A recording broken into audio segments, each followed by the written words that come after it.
In the 1950s, Kenya was a hotbed of tension as the Mau Mau movement rose against British colonial rule.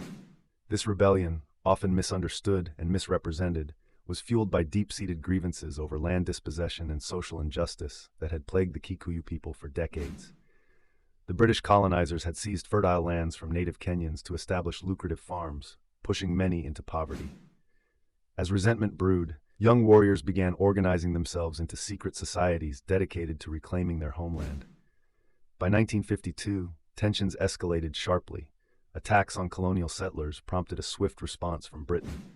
The British declared a state of emergency and unleashed a brutal crackdown involving mass detentions and violence. Many innocent civilians were caught in this wave of repression. Key figures emerged during this turbulent period. Jomo Kenyatta became an iconic leader despite his imprisonment. His vision for an independent Kenya resonated with many who yearned for self-determination. Despite facing overwhelming odds, the resilience of the Mau Mau fighters drew international attention to their plight. Ultimately, it took years of struggle before negotiations led to Kenya gaining independence in 1963. The legacy of the Mau Mau Uprising is profound.